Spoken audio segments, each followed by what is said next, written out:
नमस्कार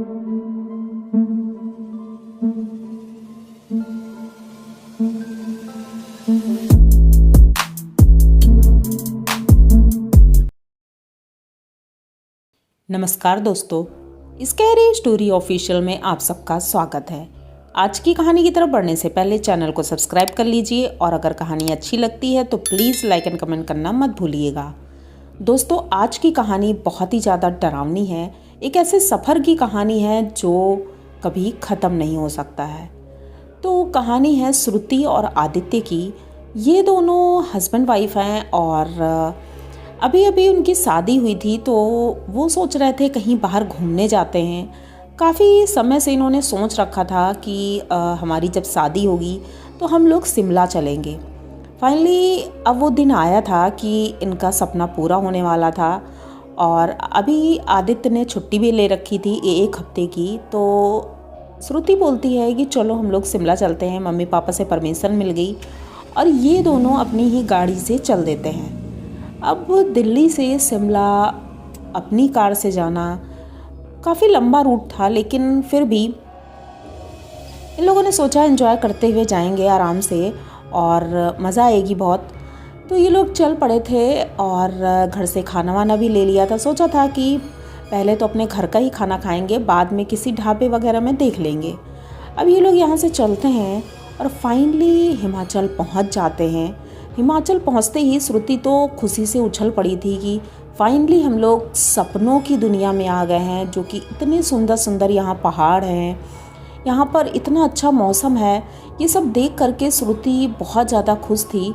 तो आदित्य कहता है कि ठीक है, खुश हो, अच्छी बात है, लेकिन थोड़ा आराम से, क्योंकि पहाड़ी एरिया है और रोड भी ऐसी है कि जो इंसान जैसे बाहर से आया है, दिल्ली से या यूपी से, तो उन्हें यहाँ गाड़ी चलाने में थोड़ी प्रॉब्लम होगी, क्योंकि पहाड़ी रास्ते थोड़े अजीब होते हैं। तो श्रुति अच्छा थोड़ा सा नॉर्मल हो जाती है, चुपचाप बैठती है और आदित्य ध्यान से गाड़ी चला रहा था। रात लगभग 11:30 बज चुकी थी और अभी तक ये लोग अपने होटल तक नहीं पहुँचे थे। तभी रास्ते में इन्होंने देखा कि एक जंगल जैसा रास्ता है, मतलब पहाड़ है, जंगल है बहुत घना सा, वहाँ पर कोई भी नहीं दिखाई दे रहा था। तो श्रुति कहती है कि क्या यहाँ पर कोई डरावनी चीज़ें भी हो सकती हैं, मतलब बहुत अजीब है, रास्ता बहुत डरावना लग रहा है। आदित्य कहता है चुपचाप गाड़ी में बैठी रहो, बस किसी तरह भगवान का नाम लो, हम लोग रास्ता क्रॉस कर लें, अपने होटल पहुँच जाएं, फिर कल देखते हैं क्या होगा। तो अब ये लोग चुपचाप बैठे ही थे, तभी थोड़ी दूरी पर इन्हें एक औरत दिखाई पड़ती है। वो सफ़ेद साड़ी पहने थी और लिफ्ट मांग रही थी। अब इन दोनों ने सोचा कि इतनी रात को कोई औरत रोड पर लिफ्ट कैसे मांग सकती है, क्योंकि मुझे नहीं लगता है पहाड़ियों पर कोई इतनी रात को भी घूमता टहलता होगा। लेकिन श्रुति कहती है कि अरे कोई मतलब औरत लग रही है, हो सकता है परेशान हो, किसी काम से आई हो, फंस गई होगी। तो आदित्य कहता है नहीं, माँ ने कहा है कि किसी को भी लिफ्ट मत देना। तो श्रुति काफ़ी जिद कर रही थी, लेकिन इन दोनों ने लिफ्ट नहीं दी। बस गाड़ी जैसे ही थोड़ा आगे पहुंची थी कि गाड़ी एकदम से बंद पड़ जाती है। अब श्रुति कहती है कि ये क्या हो गया। तो आदित्य कहता है पता नहीं क्या हुआ है, गाड़ी बंद हो गई। बार बार स्टार्ट करता है लेकिन गाड़ी स्टार्ट नहीं हो रही थी।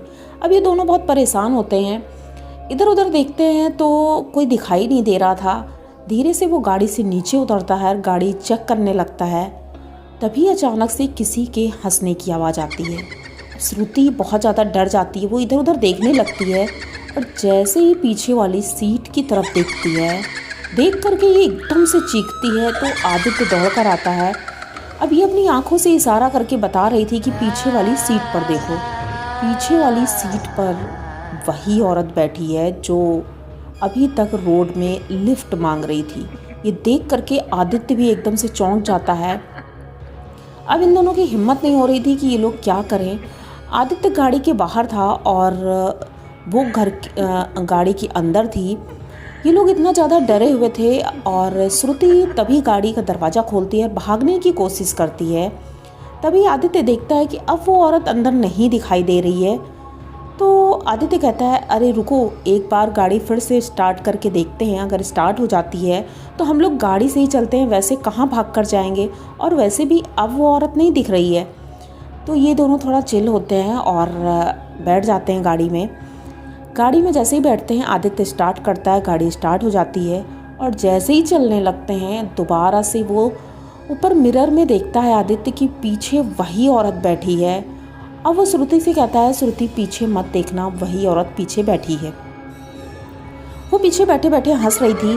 बस मुश्किल से अभी 500 मीटर ही चले होंगे कि अचानक से ये एक तो शीशा देख रहा था आदित्य और बार बार उस औरत को देख रहा था। आगे उसने ध्यान नहीं दिया और ऊपर से पहाड़ी रास्ता है, इतना डरावना है, तो इसने गाड़ी सही से ध्यान नहीं दिया और गाड़ी पहाड़ी पर जाके ऊपर चढ़ गई और ऊपर से सीधे नीचे पलट जाती है।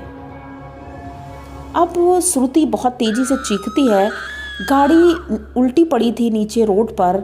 अब उस समय तो कोई भी हेल्प करने वाला भी नहीं था। श्रुति चिल्ला रही थी। आदित्य उसमें फंस गया था बुरी तरह से।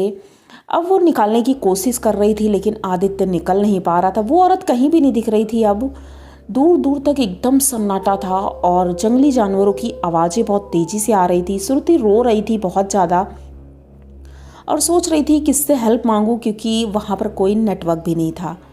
तो अब इसके पास यही चाह रहा था कि सुबह तक इंतज़ार करे। वो किसी तरह आदित्य को गाड़ी से खींच करके बाहर निकालती है और जैसे ही बाहर निकाल कर थोड़ी दूर जाती है तब तक गाड़ी में आग लग चुकी थी। गाड़ी धू धू करके पूरी जलकर राख हो गई और श्रुति ये सब देख करके बहुत ज़्यादा डर गई थी। आदित्य को अभी तक होश नहीं आया था, वो बेहोश ही था। उसके चोटें बहुत ज़्यादा आई थी सर पर, हाथ में। तो अब ये बैठे बैठे रो रही थी वहीं पर। तभी उसने देखा कि वो औरत सड़क के उस पार खड़ी है और इनको देख करके हंस रही है और कह रही है कि तुमने हमें लिफ्ट नहीं दी थी, इसका खामियाजा तो तुम्हें भुगतना ही पड़ेगा। इतना कहकर वो अचानक से गायब हो जाती है। अब श्रुति बहुत ज़्यादा डर गई थी लेकिन कुछ कर नहीं सकती थी। तभी उसने देखा एक आदमी है जो नीचे से ऊपर आ रहा है, पहाड़ी में चढ़ रहा था। तो श्रुति ने उसे देखते ही आवाज़ दी तो वो आदमी दौड़कर आता है, पूछता है क्या बात है बहन जी। तो श्रुति ने पूरी बात बताई और जैसे ही उसने आदित्य को देखा तो उसने कहा कि इसे ठीक है, हम पास के क्लिनिक में ले चलते हैं, नीचे है। उसी की मदद से श्रुति आदित्य को लेकर क्लिनिक में जाती है। उसकी हालत बहुत ज़्यादा ख़राब थी। डॉक्टर ने उसे थोड़ी बहुत मेडिसिन दी, ग्लूकोज चढ़ाया, लेकिन उन्होंने बोला कि सुबह होते ही इसे बड़े हॉस्पिटल ले जाना होगा।